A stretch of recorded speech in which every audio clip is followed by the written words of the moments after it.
Bonjour, c'est Joël Bernard de moncoachdegolf.com. Bienvenue dans cette nouvelle vidéo dans laquelle je vais partager avec vous une astuce pour le putting et pour vous aider notamment à réussir à mieux doser votre premier putt, le mettre dans une zone de sécurité et éliminer au maximum les 3 putts.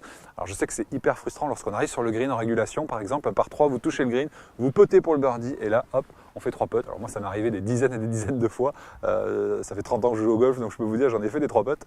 Mais ça, il n'y a rien de plus énervant et d'agaçant de putter pour un birdie, de se retrouver avec un bogey, ou même de putter pour le par et de se retrouver avec un double bogey. C'est horrible. Donc, la première chose à régler pour éviter ce genre de frustration, c'est arriver à doser convenablement. Et vous en souvenez, si vous avez vu ma vidéo précédente, je vous en parlais, la plupart des golfeurs se focalisent trop sur la direction et pas suffisamment sur le dosage. Mais justement, je me suis dit, tiens, je vais partager l'astuce qu'utilise la grande majorité des golfeurs. Je pense plus de 90% des golfeurs de première série ou professionnels utilisent cette astuce pour ressentir intuitivement le dosage, puisque le dosage, c'est quelque chose de très intuitif.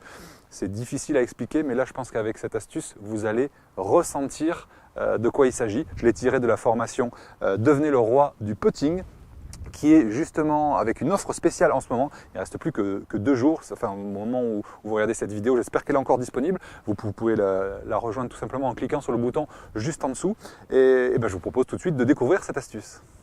Alors cette astuce va se passer dans la préparation de votre putt, c'est-à-dire juste en amont, juste avant de jouer, et elle va solliciter plusieurs choses. Elle va solliciter votre vision, elle va solliciter également votre feeling, c'est-à-dire le côté kinesthésique, le ressenti. Et donc on va associer à la fois le visuel et le kinesthésique pour obtenir quelque chose d'hyper efficace en termes de dosage. Alors je vais commencer par exemple pour le trou numéro 7. La première étape consiste tout simplement à regarder le trou. Vous allez focaliser votre attention sur la cible pendant que vous allez réaliser des mouvements en aller-retour réguliers, vous voyez, sans vous arrêter, vers le trou.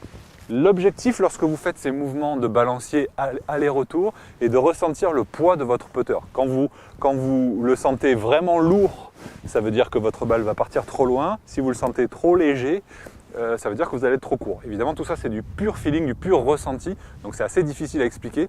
En tout cas, ça n'a rien à voir avec ce que j'entends souvent. Souvent, on me dit, tiens Joël, pour faire un putt de 10 mètres, moi j'ai trouvé un truc, je monte jusqu'à mon pied droit et je termine au pied gauche. Pour faire un putt de 15 mètres, je dépasse de 5 cm mon pied droit et de 5 cm mon pied gauche.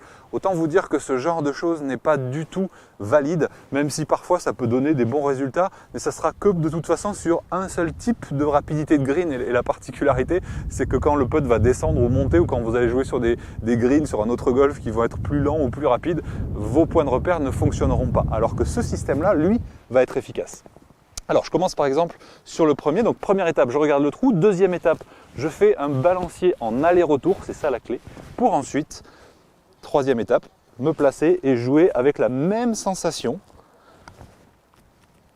Voilà. Pour le premier putt. Ensuite, je vais jouer l'autre trou là-bas. Je vais faire la même chose. Je regarde le trou. Je fais un balancier en aller-retour jusqu'à ce que je trouve le poids de mon putter qui me paraisse cohérent. Alors, c'est difficile à... Voilà. Et vous voyez, hop. Là, je trouve la bonne vitesse. Parfait. Et je vais essayer le trou numéro 11. D'ailleurs, vous voyez, ce que je suis en train de faire, c'est un très bon exercice que vous pouvez faire sur le putting green. Plutôt que de jouer 3 fois la même cible, changer 3 fois de cible, ça vous oblige et ça vous met dans une configuration qui ressemble plus à ce que vous devez faire sur le parcours, c'est-à-dire gérer des distances à chaque fois très différentes. Je vais jouer le drapeau suivant là-bas avec la même sensation.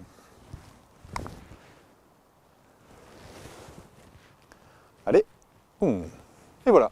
Donc vous voyez l'esprit, il suffit simplement de focaliser votre attention sur la cible pendant que vous faites des mouvements en aller-retour et que vous concentrez votre attention sur le poids du putter, le poids du balancier. Plus le balancier sera grand, plus le putter va peser, plus il sera court, plus le putter va être léger.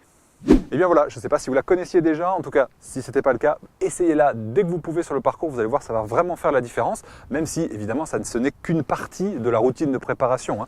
Il y a d'autres étapes que je détaille en de détails, j'allais dire que je détaille vraiment étape par étape dans la formation Devenez le roi du putting. Elle est disponible en ce moment à un tarif vraiment intéressant. Je vous propose de nous retrouver tout de suite dans la prochaine vidéo dans laquelle je vais vous expliquer justement comment je vais vous aider à réussir à faire 30 putts par partie beaucoup plus rapidement que ce que vous pouvez imaginer. A tout de suite dans la prochaine vidéo.